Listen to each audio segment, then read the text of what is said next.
Good morning, ladies and gentlemen, and a warm welcome to the Civil Society Organizations Forum. My name is Namakam Kelabai. I am a broadcaster, a strategic communications specialist, and also a former news anchor of the Zambia National Broadcasting Corporation, ZNBC. I'll be the general moderator for this session, which is the Civil Society Organizations Forum. I'm just deliberately repeating, just in case we have a few people in the wrong room. As you know, we have a lot of sessions going concurrently. Now, it is a known fact that the civil society, through various organizations, play a big role in bringing citizens together to voice their concerns, give their opinions about issues, hold their leaders accountable, and address challenges together that governments cannot tackle alone. Now, recognizing this, the African Development Bank has dedicated 2-day sessions where the bank and the civil society organizations will engage in what we anticipate to be a lively and constructive conversation, underlined conversation. So obviously we will not agree on certain issues, but that is expected. However, before we do this, we have 3 welcome and keynote statements, and also just a little pointer that we are actually transmitting beyond Lusaka.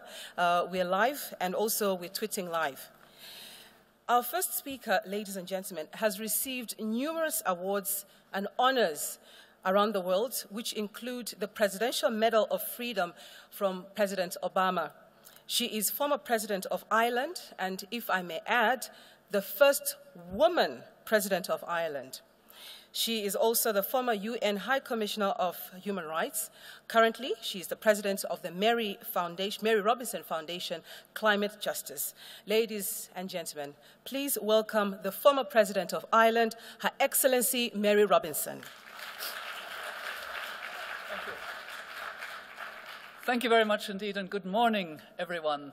I can't tell you how delighted I was as an Irish African to be invited to take part in the opening of your Civil Society Day here at the African Development Bank. And I do congratulate President Adesina and his team for the fact that there is a whole day devoted to very important themes: youth and jobs, women, gender equality, etc., and agriculture and so on.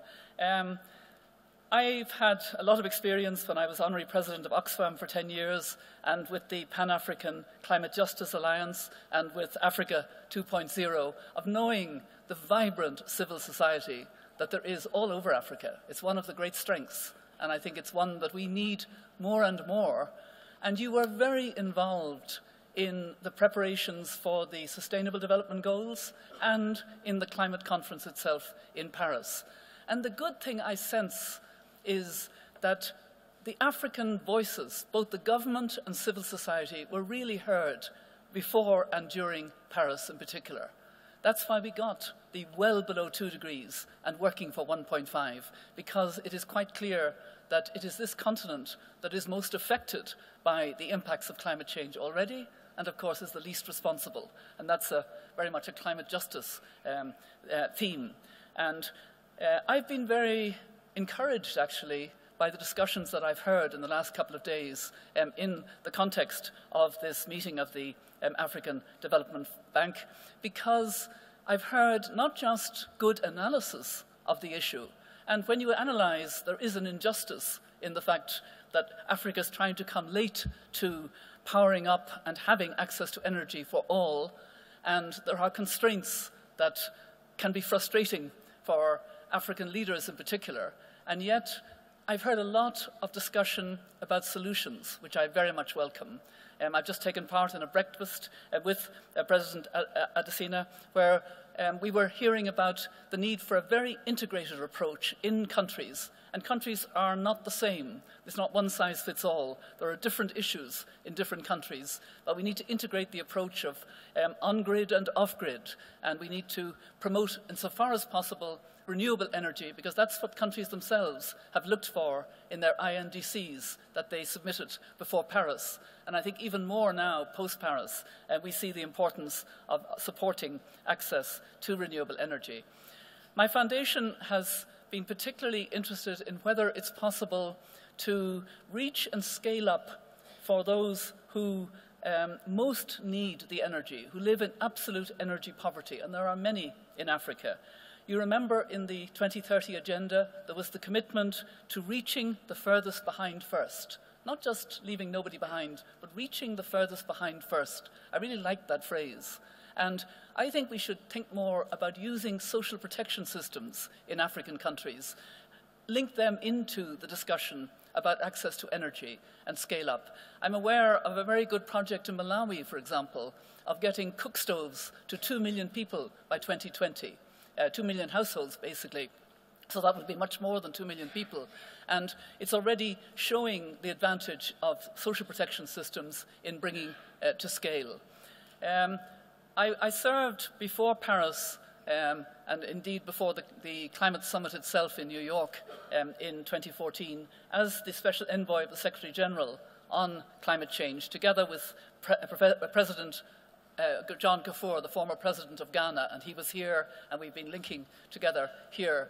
I've now been given another task, and I just wanted to mention it to you because I want your help in it as well, and that is I've been asked to serve with the Kenyan ambassador to the United Nations, Ambassador Mashira Kamu, as the Special Envoy on El Niño and climate.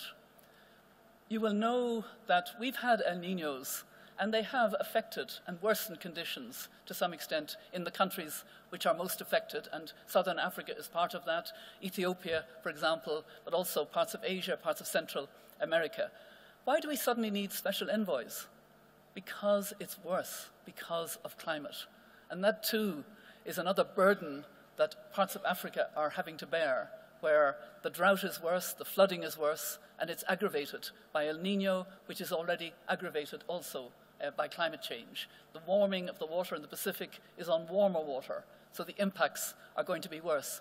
And what I want you to help with is, first of all, to know on the ground that we need to be talking not just about the serious humanitarian impacts of El Niño, but the need for those places where El Niño will hit more frequently and more intensively to become more resilient. It's an urgent problem. It's a problem that we have to address very seriously. And I really look to civil society in Africa. I hope I can be in touch with many of you as we go forward with my colleague, Mashira Kamau, in trying to address the intensity of it, but also the need for resilience.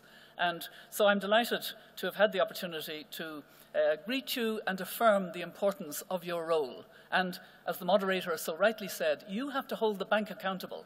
You know, you have to hold these guys accountable for the high fives and the New Deal on energy that was launched yesterday. And accountability means implementation. It means performance. So I wish you well, and I'm very pleased to have been able to simply say that the energy of civil society is what's going to make the difference in Africa. Thank you very much. Thank you, Your Excellency. We are aware that you have a plane to catch, and therefore you won't be with us throughout the session, so you are welcome to leave when you're ready.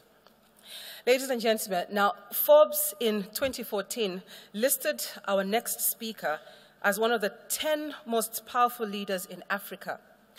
Last year, he was part of the Forum of Young Global Leaders at the World Economic Forum in Davos. He is the CEO and founder of Ubuntu Capital Group, an investment advisory firm, as well as the founder of Africa 2.0.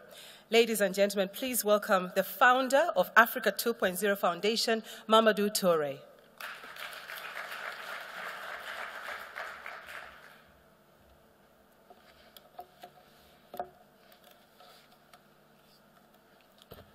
Mesdames, Messieurs, bonjour. Thank you for the kind introduction. Don't believe the hype, though. Donc, je me présente, Mamadou Touré, je suis effectivement le fondateur d'Africa 2.0.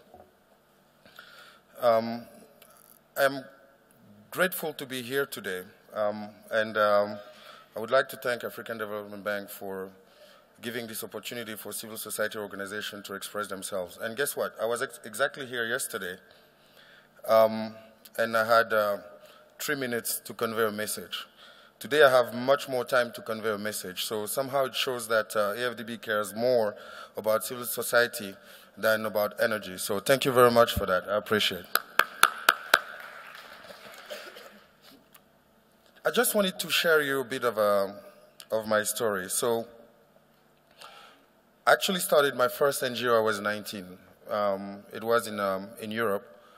It was called Afrique Tandem, and the point was to get together students across European universities to get together to foster capacity building back to Africa, skills transfer.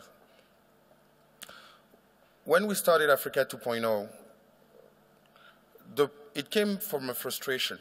You know, the interesting part is that I've been in investment, you know, for almost 17 years, working in 30-plus countries, and it allowed me to travel across the continent, I think to almost 50 countries.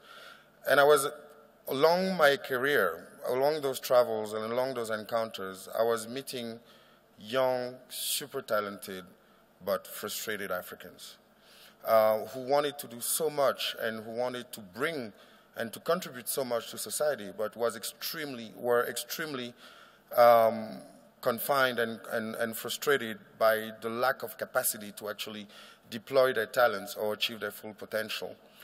So, you know, strong of all those encounters and missions, you know, doing government advisory, mergers and acquisitions, project finance, I thought, okay, you know, the investment banker's life is nice, but there's a problem, right? So we decided to create Africa 2.0, which basically aimed at gathering young African leaders from across the continent and the diaspora to work together as one collective, regardless of their nationality, their language, their ethnicity, etc., to build one common vision for Africa.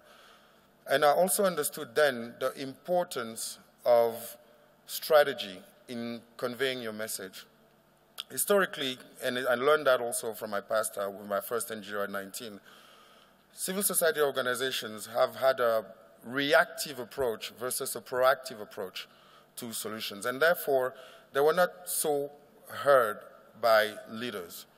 And then we thought, okay, look, it's not like we don't know stuff, right? All of us were, you know, mostly private sector, civil society themselves, or government, and had something they could bring to the table. And in 2010, during the final phase of the World Cup, we got together, actually. And we said, Africa needs a constructive voice that brings solution to African problems. And we said, okay, we need a vehicle for that. That's how we started Africa 2.0. But more importantly, we needed a plan. We needed a vision. We needed an African agenda for Africa. America had an agenda for Africa. China had an agenda for Africa. What was Africa's agenda for itself? That's how we got together. 250 young leaders from 60 nationalities or 60 locations worked together and set up a vision, a book, the Africa 2.0 Manifesto, this book. In this, we confined all the best experts per task force, per sector, per industry, per location, listing all the best practices around the world and the best way that Africa could leapfrog in order to create a prosperous and inspiring Africa. Now we started being listened to. Why? Because we came with solutions. We came with strategies. And therefore, based on that knowledge and that willingness and sign that we actually not were just complaining, but were part of the solution, guess what? 6 months later, we launched this in Davos, and we launched this at the African Union Summit with all the leaders. A few months later, 43 ministers of education endorsed the Africa 2.0 Manifesto. Now, what happened 6 years later? We're now in 35 countries. We have 1,000 young leaders, very active, focusing on advocacy and impact initiative. Why both? Because once you do advocacy, it's nice. People know you can talk.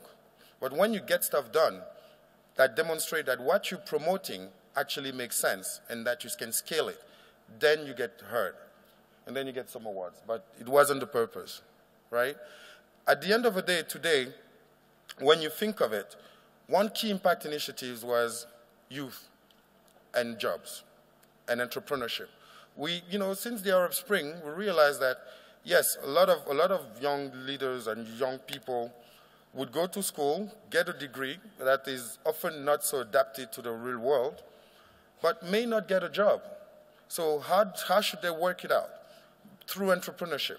That's why we promoted entrepreneurship ecosystems. If you take twins, one born in Africa, actually if they're twins, they're both born in Africa, right? Sorry about that.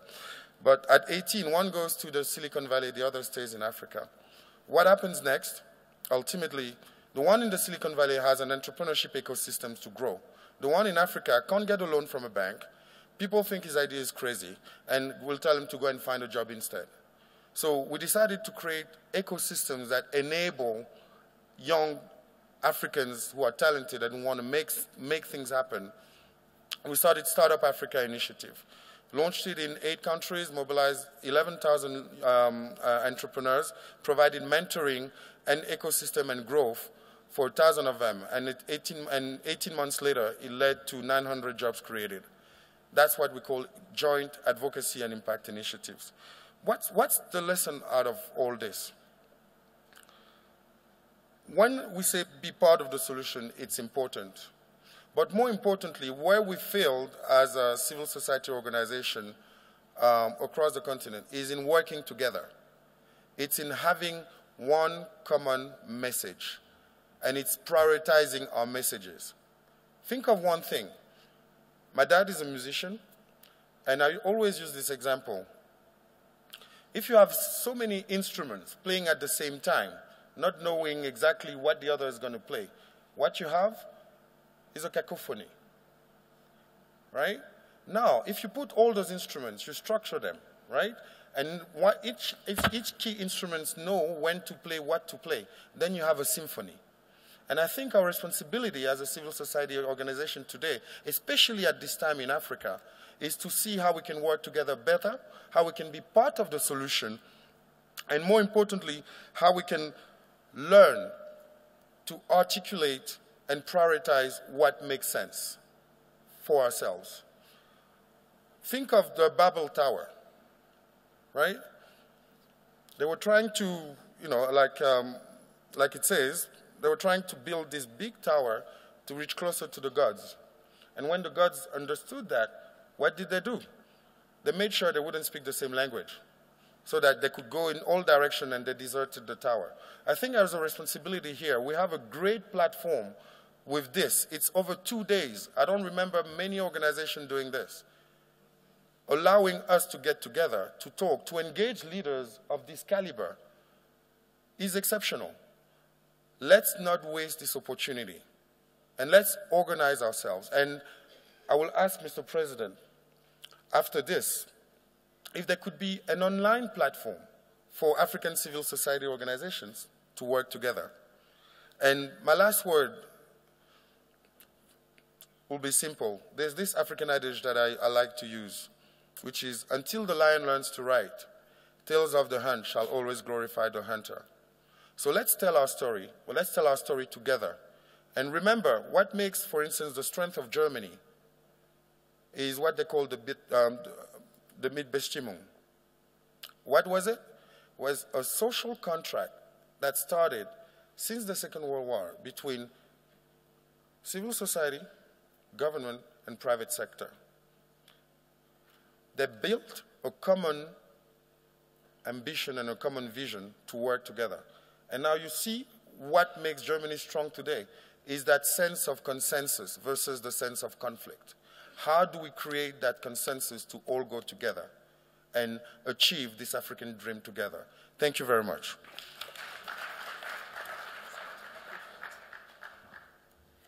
Thank you, Mamadou. He seems to have a very, very interesting story, so it would be nice to actually, interact with him later. We have a short statement, ladies and gentlemen, and we're mindful of time because the President has a board meeting.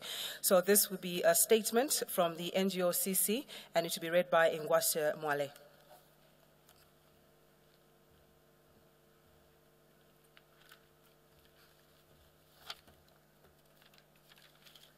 Good morning, everyone. Morning. Thank you. Your Excellency, the President, Africa Development Bank, Your High Excellency, Madam Mary Robinson, and of course, Mr. Torre, who has just been speaking to us.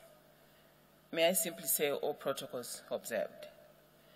I stand here this morning to give a statement on behalf of the civil society organizations that met on the sidelines of the 51st annual meetings. And this I must state from the onset that civil society did recognize that we needed to be proactive to engage on the bank's priority areas. And in our proactiveness, we did critically analyze the issues that are being discussed at the annual meetings, but also recognize that our role, and thank you very much to the bank for providing this opportunity to engage with civil society organizations, because we do recognize and appreciate the fact that our role is so critical if national development worldwide is to be realized.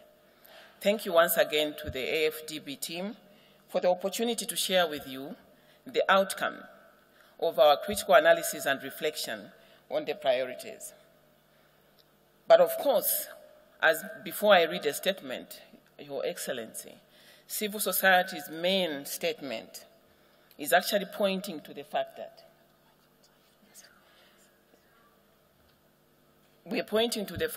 we look forward to the AFDB to institutionalize civil society engagement processes for more effective results of the bank's priority areas. So in reading the statement, civil society declaration at the 51st AFDB annual meetings. We, civil society organizations, faith-based organizations, and non-state development actors met on 24th May 2016 at the margins of the 51st African Development Bank annual meetings at Golden Peacock Hotel here in Lusaka, Zambia. The meeting deliberated at the challenges regarding the bank's engagement with civil society organizations, the performance of the bank in carrying out its mandate towards sustainable development, and developed this declaration and key issues on the main aspects that are being discussed at the 2016 annual meetings. As African civil society organizations, we have consistently sought to engage the annual meetings and the AFDB Civil Society Forum in particular with variable outcomes. While the 2016 annual meetings put the spotlight at energy and climate change, as civil society organizations, we seek to engage the bank on its delivery of all the high five priorities across various programs and stakeholder relationships. The civil society meeting deliberated on the following themes, Your Excellency: energy and climate change, agricultural transformation, private sector financing, infrastructure and inclusive development, natural resource governance, and illicit financial flows from Africa,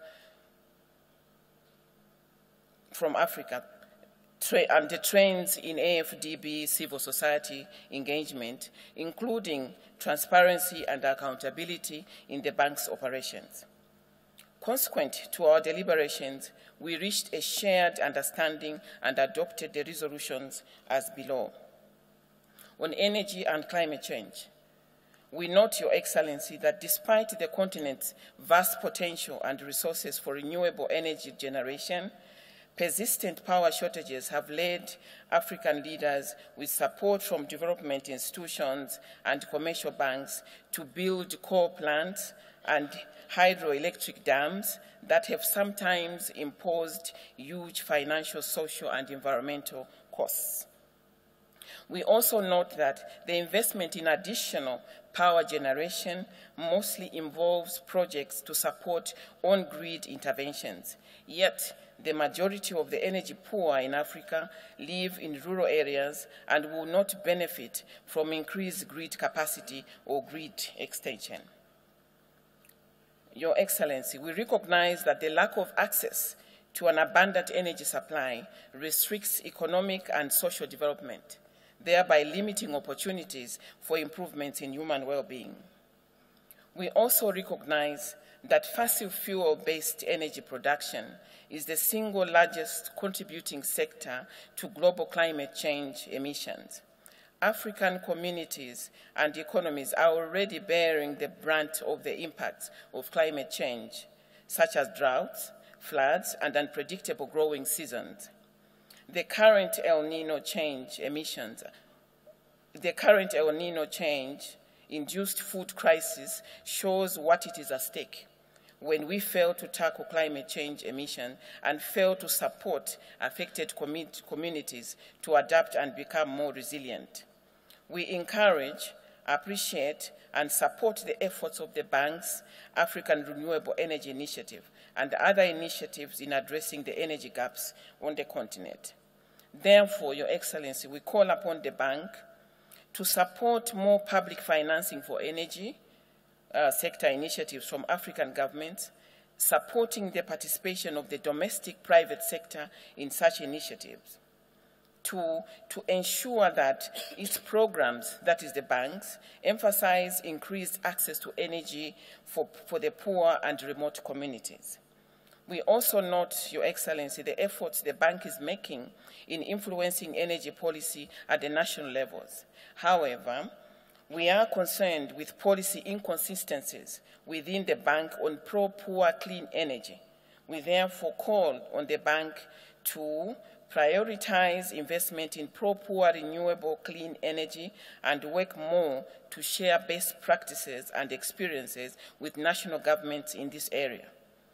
We also call upon the bank to accelerate and scale up disbursements from the Green Climate Fund and other sources of adaptation finance.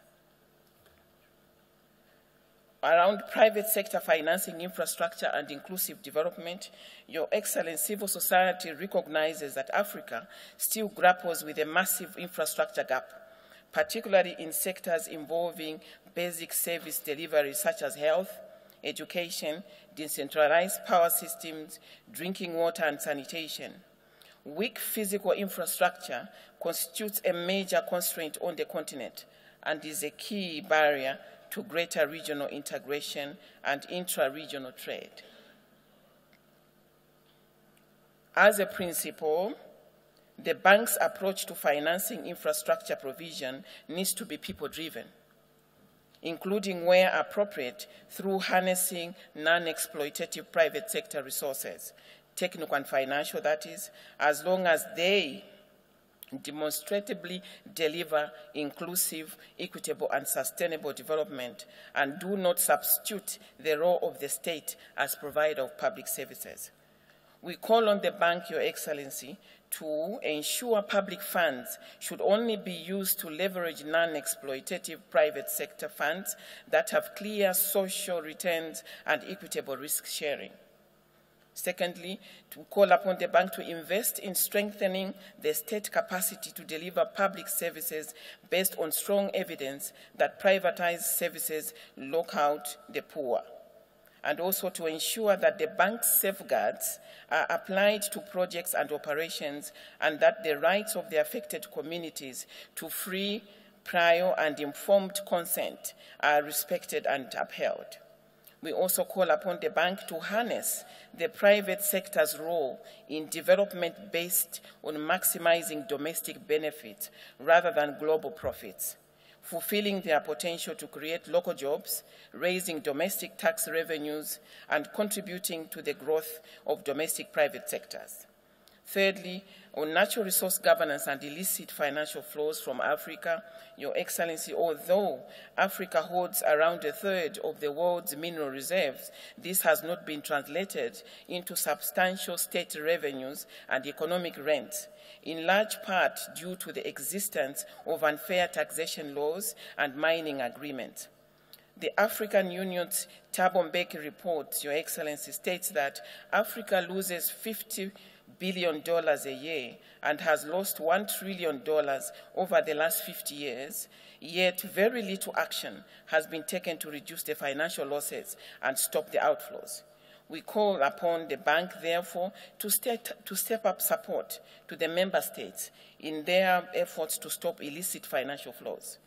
We are also equally concerned as civil society with the lack of public awareness about what the AFDB is doing in the area of natural resources, the inadequate engagement of civil society by the AFDB organs working on natural resource management. We are also concerned on the lack of coordination with other Pan-African initiatives like the High-Level Panel on Illicit Financial Flows. And lastly, we are also concerned at the lack of transparency and accountability of third-party actors involved in financing extractive sector industry projects. Your Excellency, we have also noted as civil society that the bank does not seem to recognize and support the communities that are affected by large-scale investments, such as those involving the extractive industry and others that fall short of global environmental, social, and economic standards.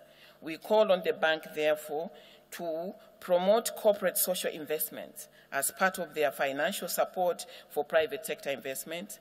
The bank to also support disclosure policies in relation to member states' natural resource governance. The bank to also support capacity building initiatives to strengthen key spending and oversight institutions' contract negotiations. The bank to also support countries to implement the recommendations of the High-Level Panel on Illicit Financial Flows, as well as popular movements like the Stop the Bleeding campaign. Lastly, Your Excellency, I see that it's just a quick one on agricultural transformation, because I think we feel that this is a key area. The meeting of civil society noted that while agriculture accounts for roughly 1/3 of Africa's continental GDP and employs over 60% of the African workforce, the continent is the most food insecure region in the world, with more than 232 million people undernourished. Africa has the potential to generate $1 million a year in food production, but is instead spending $53 billion on importing food. It is of concern, Your Excellency, that local markets are dominated by foreign produce in countries which have the potential to be breadbaskets of Africa. We therefore call upon the bank to support member states to create pro-poor FDI policies in the agriculture sector, to encourage member states to prioritize FDI that practices or prioritizes technology and knowledge transfer. Also, the bank to promote agro-processing and packaging that reduces losses and fosters value addition and income generation for smallholder farmers, especially women and the youth. Your Excellency, of course,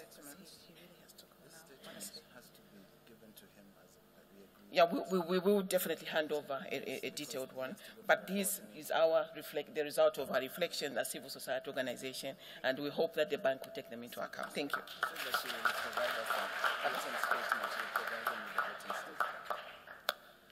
We will have a written statement that will be provided to everyone. Unfortunately, the President has to go to another meeting, and we really want him to officially open this forum for us. And so, ladies and gentlemen, finally, our last speaker has received numerous recognitions, awards, and appointments that really, if I have to list everything down right now, we will just be here until 12 noon. However, to summarize, he's a man of action with proven track record of delivery. He has a passion for development and even a stronger passion for Africa, having lived in 15 African countries, including 10 Francophone nations. Truly, he is a Pan-African president. Ladies and gentlemen, to give us the opening forum speech, please welcome the President of the African Development Bank, Dr. Adesina.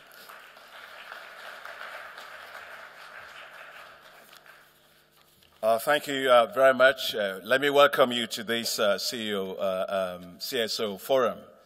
The reason why I wanted to speak quickly was because my second Board of Governors meeting starts in 10 minutes. And obviously, you know that's my shareholder. Those are my bosses. But this is so important for me that I had to be here. And let me thank you very much for the very succinct set of recommendations that you have given us. And I took notes, and we've had them. Let me start by saying that the role of civil society is so crucial, because we're here today talking about people. A lot of the people that we have in Africa 500 million of them living on less than $1 a day, are not here. The communities that live without water, health and sanitation and good hygiene, they are not here. A lot of young people that we have, more than 420 million of them, that most of them don't have jobs, they're not here. And you also have the children, where we have 54 million children that are stunted, and that's the future of Africa.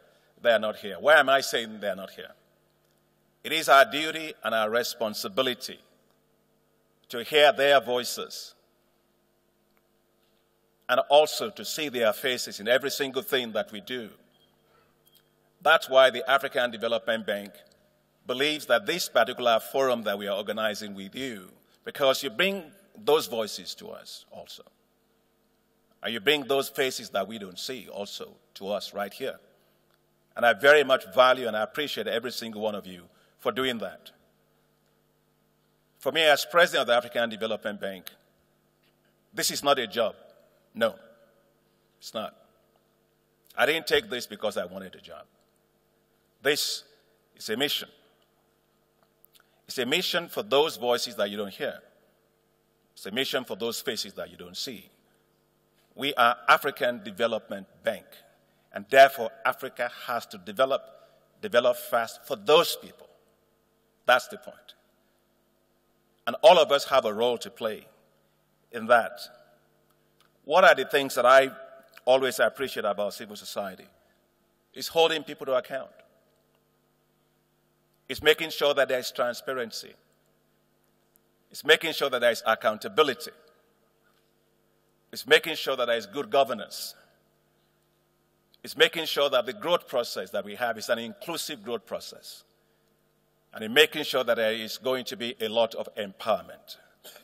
For we must empower African people. We must empower our communities. We must have a growth process that's inclusive. We must have a prosperity on this continent that carries the millions of our youth with them. We can't leave anybody behind. That's why at the African Development Bank, I want to thank all of you for organizing this particular event. I know that you did your report before also you had a chance to listen to me. So I'm going to ask that you also revise your report after you've listened also to me. Let me say that we are committed at the African Development Bank to strengthening civil society engagement. And to do that, at the bank, we are going to support a lot more in building capacity, and building capacity in particular for Africa-based civil society.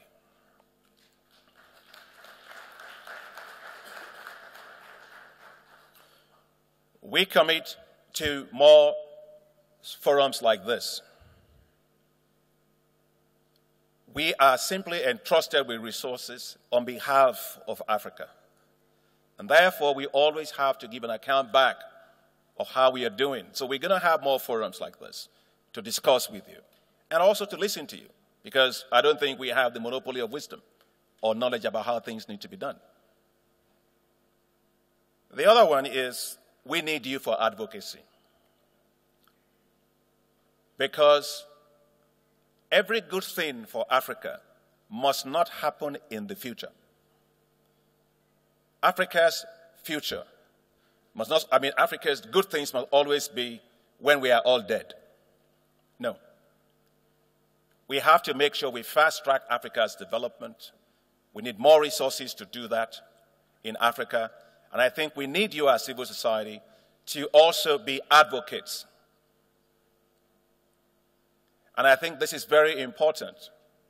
Sometimes I think that sometimes when we engage, we don't advocate enough for what Africa needs. You know, it's always great to have a doctor, and the doctor can tell me all the things that are wrong. But I also need a doctor that gives me the right medication and also helps me to get better. And the civil society I want to encourage you to also move into that space about helping to advocate for what Africa really, really needs. And I think Africa needs a high five in those areas. You talked about the issue of energy. Light up and power Africa. How can it be that a continent that accounts for only 16% of the world's population accounts for 53 or 56% of the global population without electricity? It's an embarrassment. It makes one feel ashamed, really. And therefore, we must, with a sense of urgency, light up and power Africa. We can't trade darkness. We can't collaborate in darkness. We can't create jobs in darkness. Even terrorists, they operate very well when there is no light. And so everything for us in Africa, electricity is like blood in Africa's body. And so we must do everything. And let me also say that Africa will not become a museum of poverty. There's no market for trading poverty. And at the African Development Bank, we don't want a situation where every index that is mentioned, Africa is at the bottom of it. No, that's not our place. And therefore, we must have a sense of urgency in making sure that we end poverty on this continent.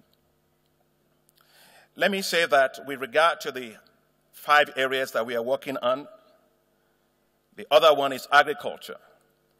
The women that we have, women are the ones that actually form majority of the farmers that we have in Africa today. But if you want to talk about women, you can say small things and everybody will clap for you. No. We have to walk the talk. And that's where at the African Development Bank and agriculture, our work is going to be to make agriculture a business for our farmers. Nobody wants to be poor. I grew out of poverty. Poverty is not pretty.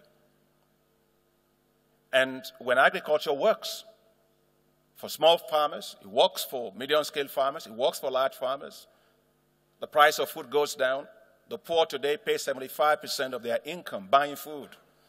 What's there for them to send their kids to school? What's there for them to build a house? What's there for them to buy a new clothing? No, we've got to make sure that we transform agriculture from a sector that is for managing poverty to one that is for creating wealth. I went to a village school, and in my school, I saw that when the kids of farmers that I went to school, when the agriculture performed, they stayed in school. When agriculture failed, they dropped out of school. I am today president of African Development Bank. Some of them are probably smarter than myself, but they never had the opportunity because agriculture never worked for them. So let's not be afraid of wealth. Let's rather be scared of poverty.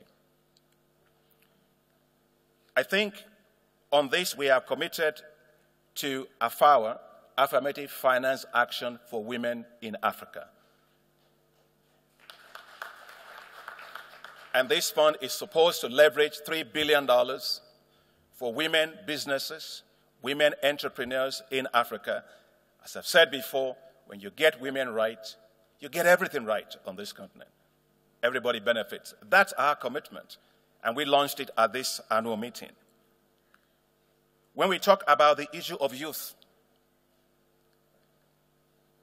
the African Development Bank has launched at this annual meeting the Jobs for Africa's Youth initiative. It's to create a new future, a hope for our young people. And that strategy is to actually create 25 million jobs within 10 years. We are impatient for change. Impatient for change. Because the young people today are not waiting for a future that is 10, 15 years from now. Let me say on climate change that climate change is very, very important and it's an issue that we take very seriously. And that's why at the African Development Bank, we are going to triple our climate finance to $5 billion a year by 2020. And we are all also for green growth. Africa has sun, it has wind, it has hydro, it has geothermal. We are going to unlock all of that potential that Africa has to be able to have green growth as well. Let me close by making 2 remarks about natural resources, because you mentioned it in your remarks. The discovered amount of natural resource assets that Africa has today is $82 trillion. How can you have $82 trillion and be poor? We have to be more transparent in how our natural resources are used. We have to be more accountable to our populations in terms of how they are used. And we have to make sure that the companies that do many of these things in Africa don't get away with tax loopholes and profit shifting that make sure they don't pay resources here. That's why the African Development Bank, we have the Africa Natural Resources Center and the Africa Legal Support Facility to give support to African countries to negotiate royalties, taxes, to get the most from what Africa has instead of others benefiting from what Africa has. Lastly, on illicit capital flows, the money that belongs to the people whose faces we don't see here should not be found in people's pockets. We at the African Development Bank are pushing very hard. Illicit capital flow on this continent has to end. It's $60 billion a year. That's money that we can use for schools, for education, for water, for sanitation, for infrastructure, for public health institutions. And we are calling for greater accountability on that, and we are doing that. But when it comes to the issue of compliance, I want to assure you that as a bank, we have a compliance review and monitoring system for all our projects. We want to listen to the views of the communities. In fact, I think the head of the unit, are you here? Yeah, please, Ture is here. So if you want to ask, you might stand so that they can know who they ask questions. Okay, so that's, yeah.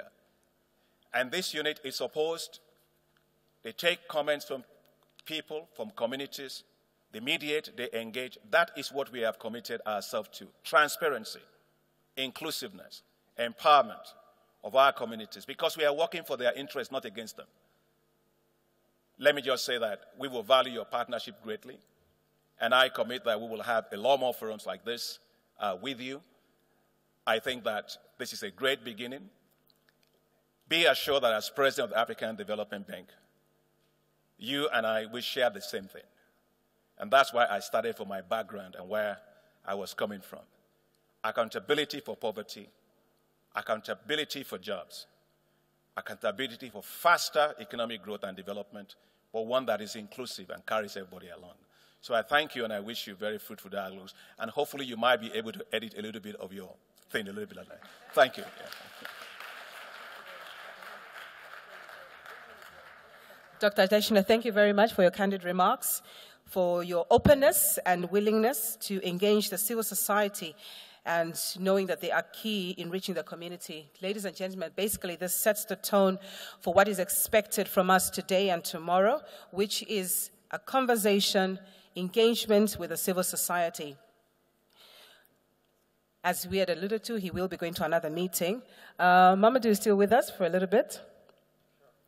And I would like to invite, I also want to invite the Vice President, Kapil Kapoor, Director Alex Rugamba, Chiji Ojukwu, I pronounced that well, Sunita Pitamba,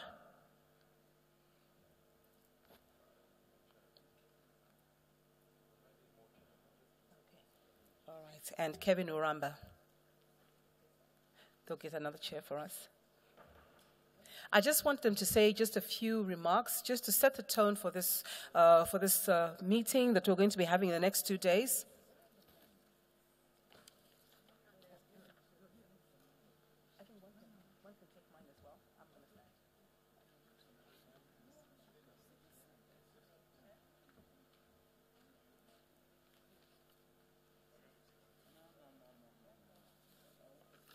Mamadou is being a gentleman, so I think what I'll do is I'll invite him to the podium. The reason is I just want you to share a success story for us. You know, you've had your manifesto endorsed by world leaders. So could you just share a success story? Probably if you could come to the podium, Mamadou.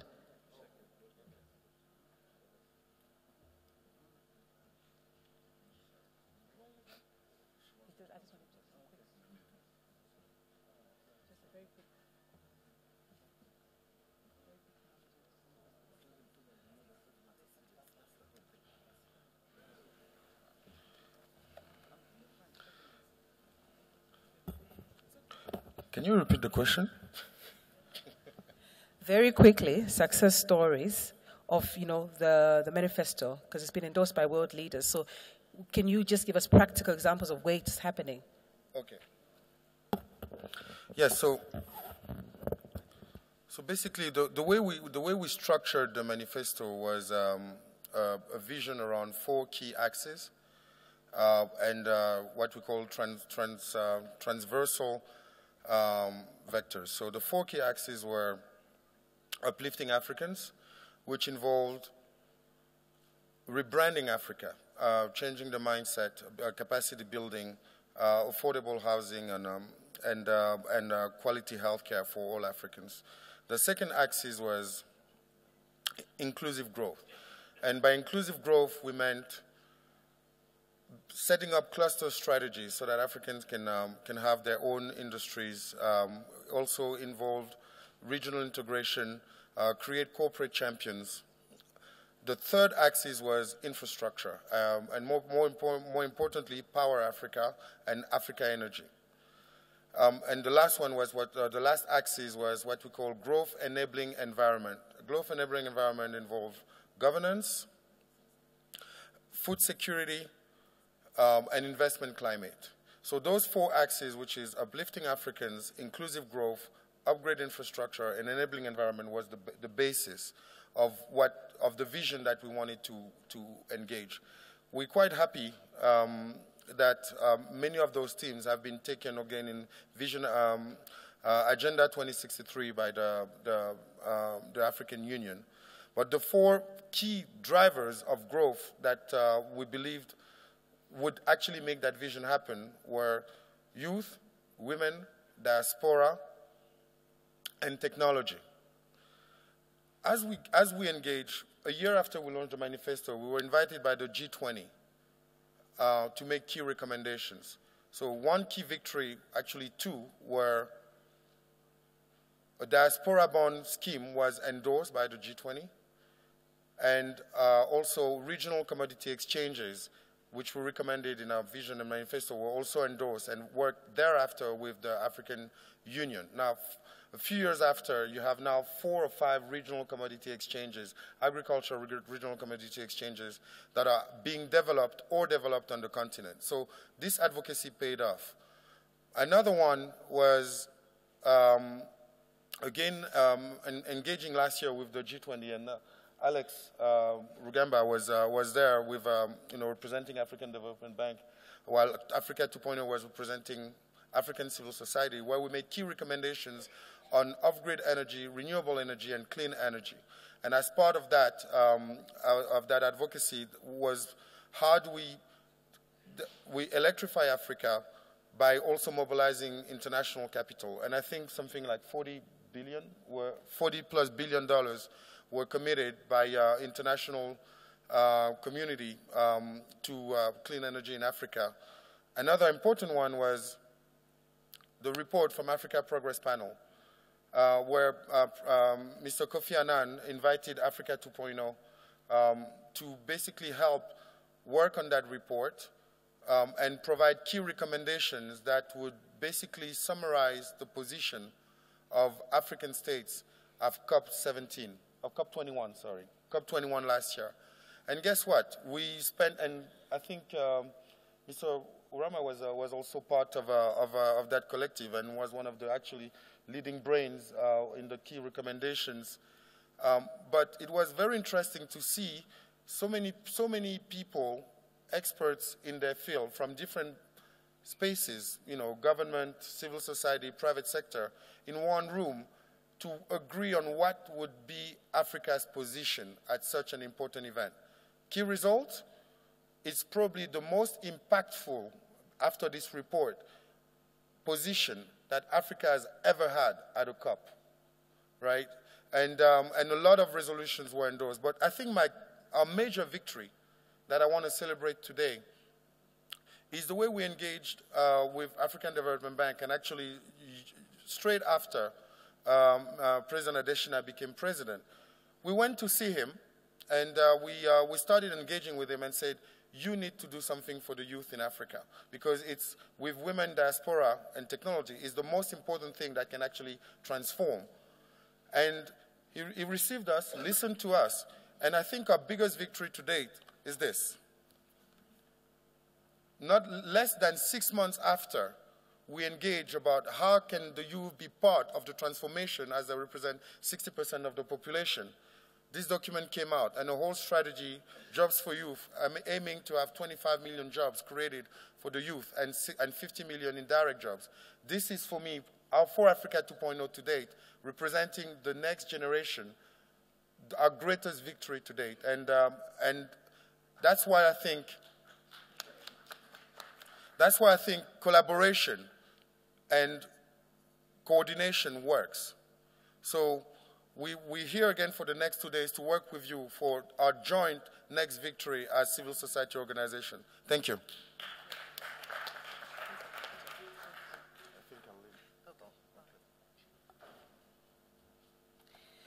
We'll just shift gears a little bit now, because soon we'll be getting ready for our session. However, what we wanted to do is just to encourage, because I believe there are a few people who want to ask a few questions. So we have our directors, we have the team leaders here who will be able to answer some questions. Remember, it's a 2-day session. We will break away into three groups, focusing on energy, agriculture, jobs for youth. But in the meantime, just to set that tone, to really zero in and focus on these topics, this is why we have our team leaders here. However, what we'll do now is we just pass the microphone on so we can just ask a few questions. Again, after we've held our deliberations, we will meet again tomorrow for more questions and answers. So is there anybody who would like to ask a question?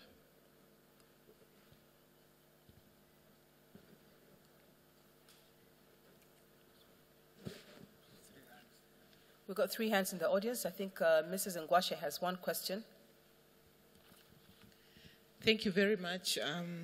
Just picking up on what the President mentioned on the aspect of combating illicit capital flows. I think he did allude to the fact that the AFDB has in place what we are calling the compliance review monitoring system.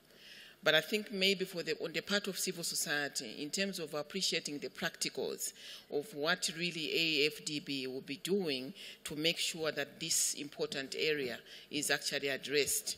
So just maybe to share with us some of the practical strategies that will be taken into account by this review monitoring system to make sure that we do have practical strategies on how member states will be engaged to deal with this important issue.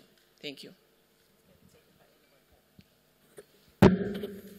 Yeah, thanks very much for that question. I mean, we could have a 2-day session responding to that particular question, but what I would urge you to do is attend the session on illicit financial flows this afternoon, which starts, I think, at about 2 o'clock. What we've done is we've invited all the finance ministers across the continent to engage in a dialogue on illicit financial flows. Plus, we've also invited participants from other parts of the world who've experienced success in this area.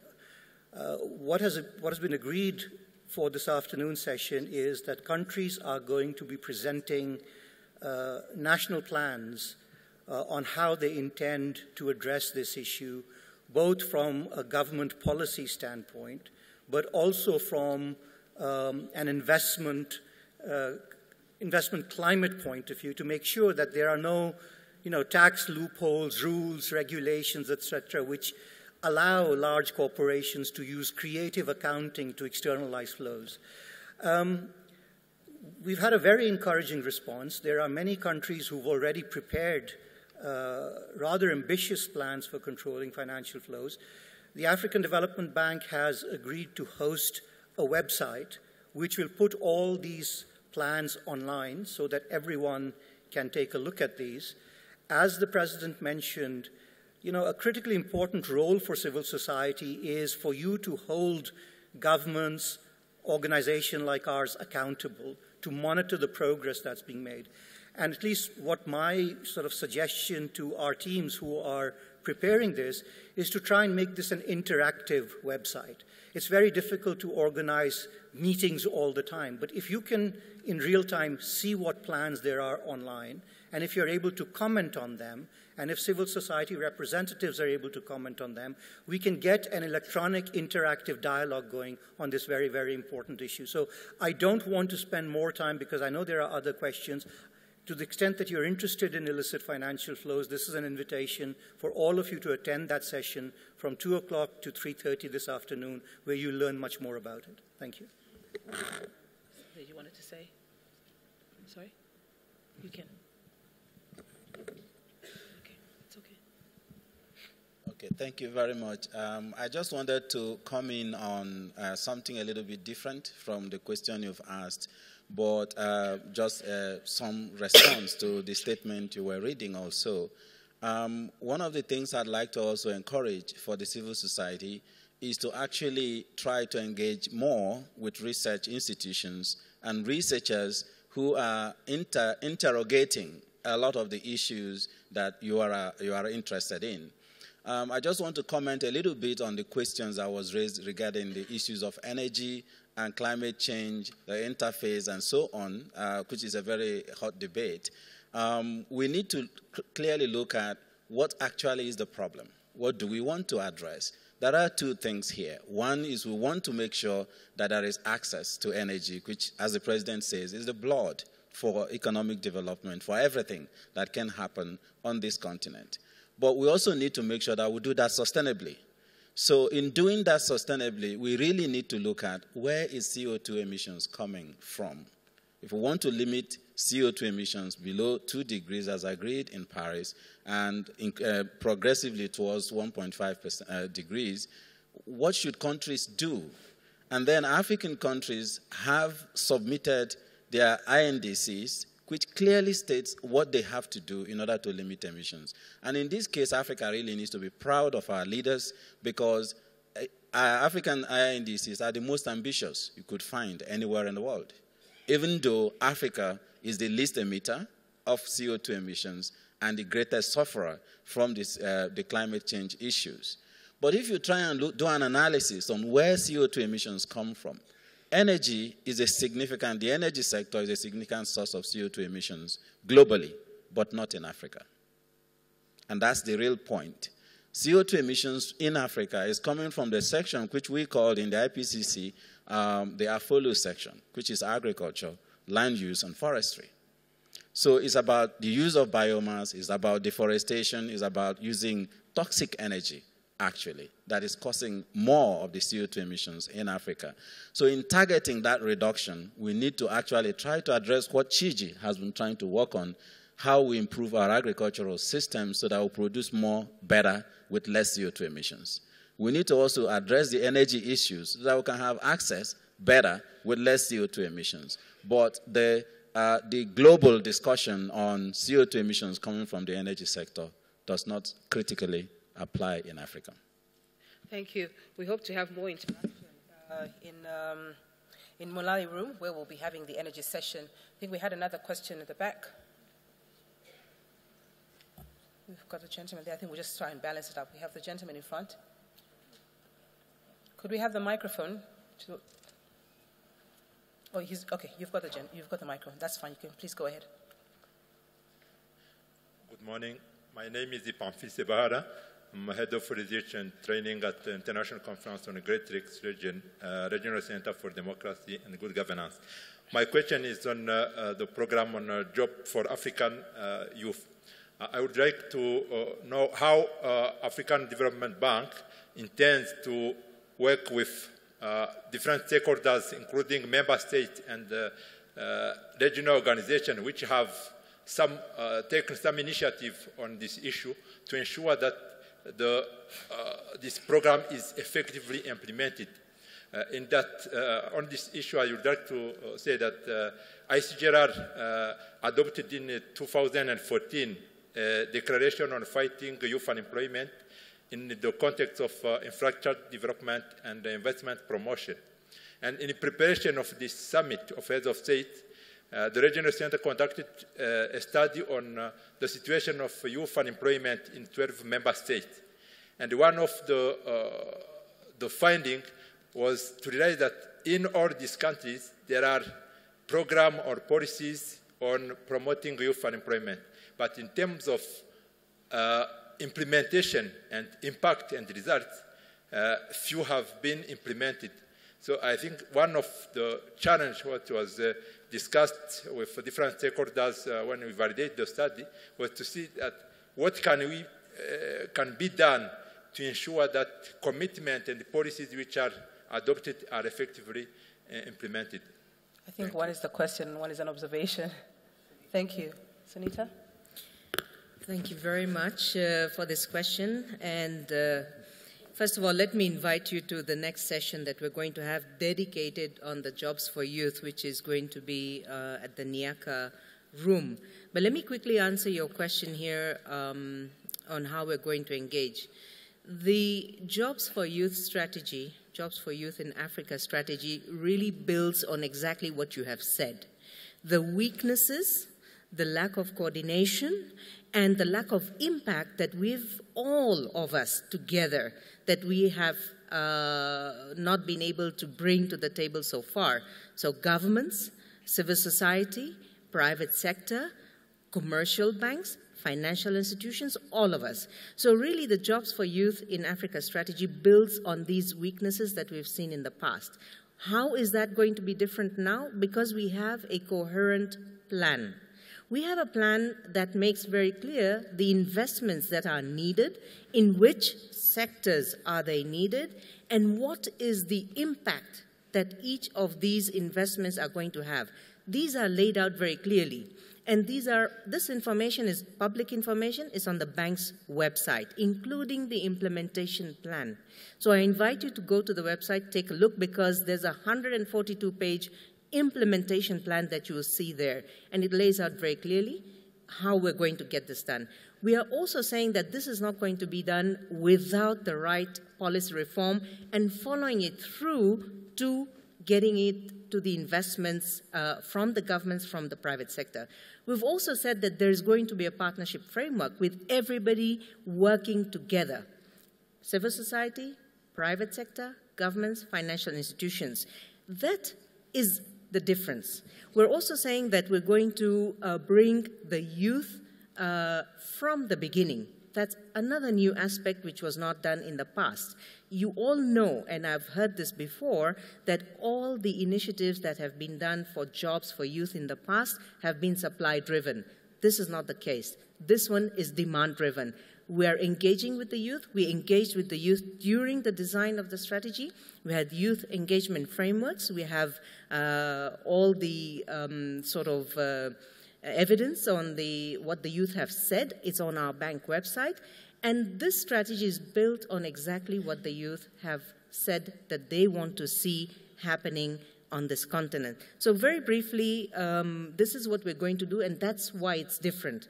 And I invite you to come to the next session so I can explain a little bit more in details how it's going to work out and how we're going to get the 25 million jobs in 10 years, because we're sure that this is going to happen, and it's not going to be another initiative for the shelf. Thank you. If I may add, I think any of you can respond. You've highlighted quite a lot of things there.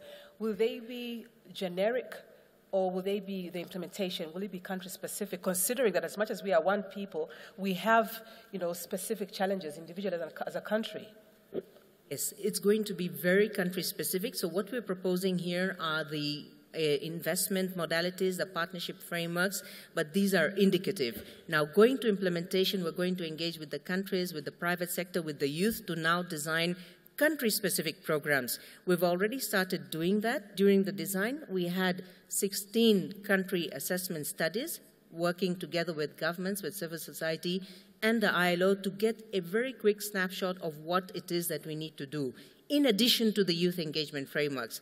Now, going to implementation, we'll have very specific country programs and very specific engagements on where we need to be. So it's not a one recipe fits all.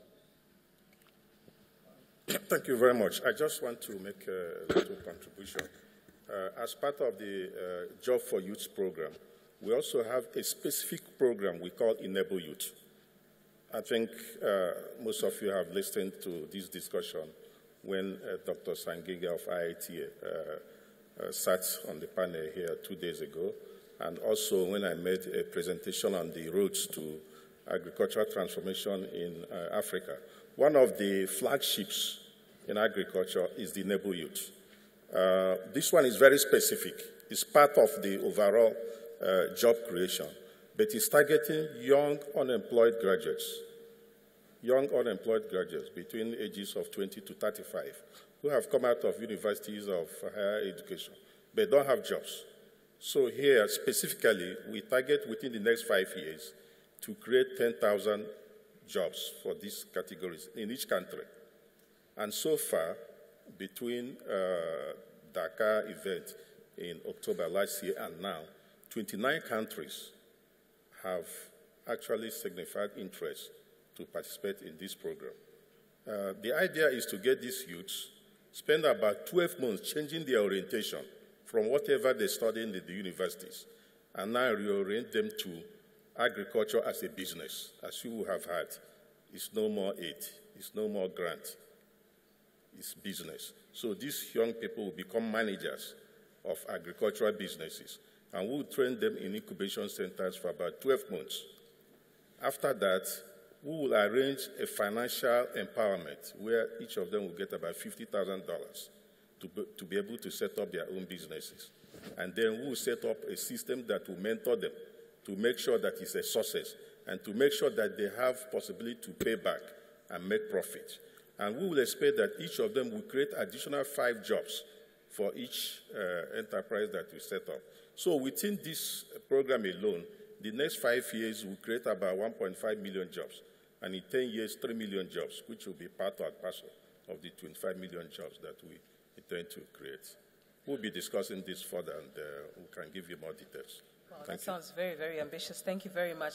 For that session, you will have to go to Luapula Room, where more details will be given on how we can have our young peoples become agripreneurs. And also, I think you'll be able to highlight which countries are part of Enable. Yes, yeah, later in the session, later in the sessions. We have a gentleman there in front. Could we please have the microphone set up to him?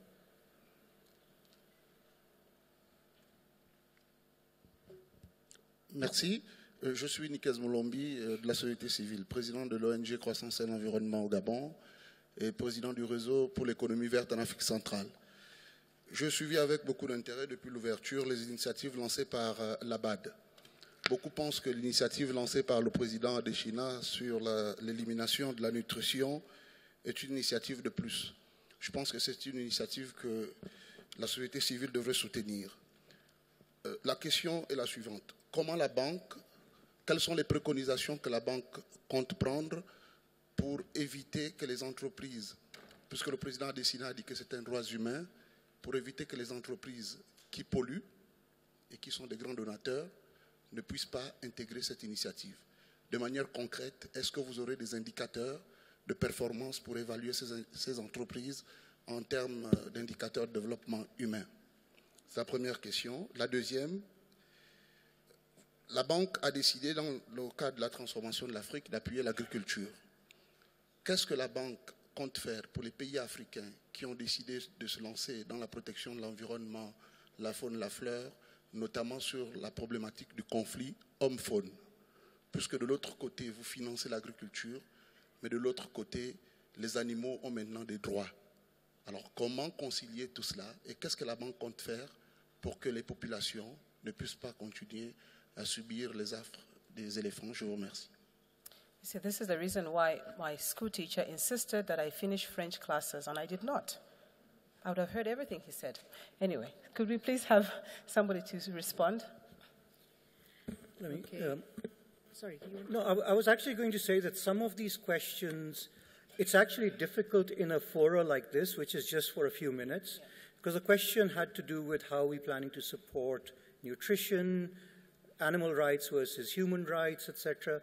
And my suggestion would be that for questions of that nature, we try and deal with them in the breakout sessions, because we're very committed to this dialogue with civil society. And for that purpose, the bank has said we're going to set aside 2 whole days, and we've organized these breakout groups.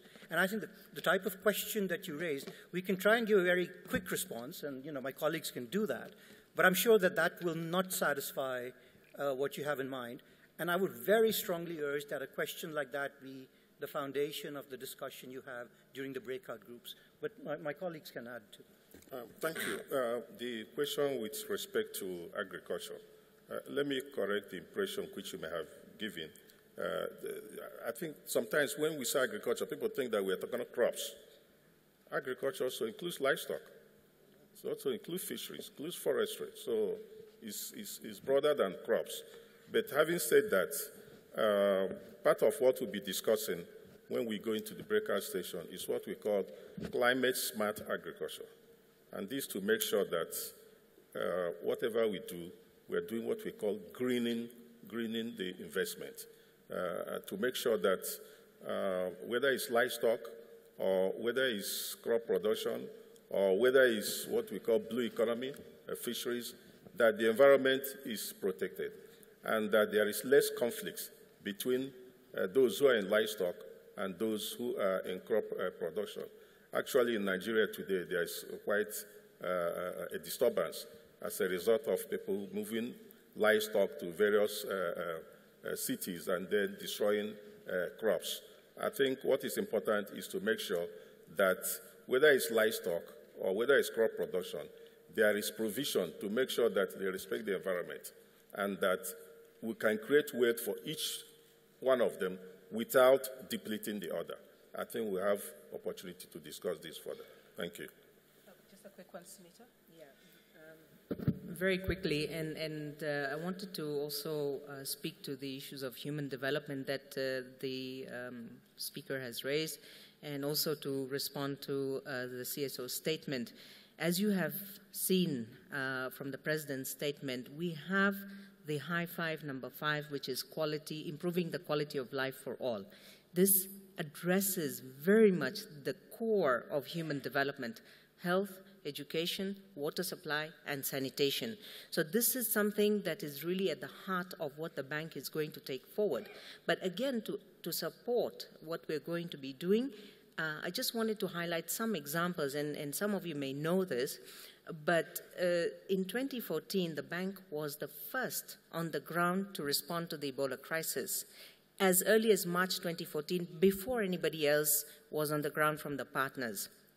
And we invested between March and November 2014, $250 million just to mitigate the Ebola impact. And that included mobilizing 115 medical doctors when there was only 1 medical doctor in Liberia by that time. We mobilized 8,000 medical technicians and health assistants from outside the region because there weren't those professionals. Now we're investing in building those skills so that that kind of a situation does not arise. We're investing more and more in healthcare systems, building the resilience of these countries to monitor this kind of a health situation. Education. We have been engaged in primary education in the past, but more and more focusing on higher education, ensuring that the youth get the right skills. They do not come out of the university not finding jobs, getting the right education, getting the right skills. There are scholarships that are part of these programs. So these are just some examples. Gender. One of the projects that the bank has invested in Côte d'Ivoire has significantly reduced gender-based violence just by ensuring that the legal framework is responsive to address the gender-based violence incidents in that. And this is in the north of Côte d'Ivoire, where really the problems started during the previous crisis. So this is just to give in agriculture, women have benefited from the agriculture programs that the bank has invested in through the irrigation, through the credit schemes, through the agro-processing. So there's so much evidence out there, and I'd really like to engage because this is really something that's important to me. And I see some friendly faces here from the journey that we started 10 years ago. So really, this is an engagement that I'd really love to share, and as my colleagues have said, please, let's talk in the next few sessions. Thank you. Great, thank you. I think we'll just wrap it up there. The reason is you've got to have a break, and then we'll get into our breakout sessions starting at about 11. And what I'd like to do now, I think, is just to invite Noah Kulemeka, who's just going to explain a little bit more about the breakaway sessions. Noah? Thank you, Namakau. Yes, let me say one or two things with regards to the breakout sessions. As you've heard from the various speakers up here, we would want to continue this rich and very useful debate, zeroing in on the specific areas of your comparative advantage. And as we all have read the issues papers, copies are out there, we want to get the detailed, the modalities, the practicalities of how you can work with us in order to develop programs and activities moving forward in those three flagship areas that we've selected. As Dr. Adesina indicated, the bank is willing to work with you, develop capacity, especially for the African-based or African NGOs and CBOs. We know you have a better outreach there for the bottom of the pyramid. We want to tease out those particular areas where you think replicability is there, scaling up, knowledge-based, all other advantages that you have, and when we combine it with our own elements, we should be able to deliver to the people whom Dr. Adesina said are not here. So the procedure is that you will make your decisions in terms of which group you want to go to, looking at your own abilities and what you want to contribute towards this particular approach to the forum. We will break out at 11 o'clock and continue again tomorrow, where rapporteurs are going to give us what actions have been agreed. The three groups have been color-coded. So the agriculture is the card in green, which you will pick up as you walk out, and the agricultural group shall meet in room Luapula. The energy is in this color, and the room that they are going to meet is Munali. Jobs for Youth will be meeting in Nika, and the card that you're going to pick up is blue. So we hope all of us here are going to be distributed out into these specific groups, because we need your knowledge, we need your experiences to be sure that we are not here and we didn't capitalize on your presence. 2 of these rooms are upstairs, and I'm sure you know how to get up. Look, they are properly marked, and we shall be around to help if anybody doesn't know where they are. Thank you.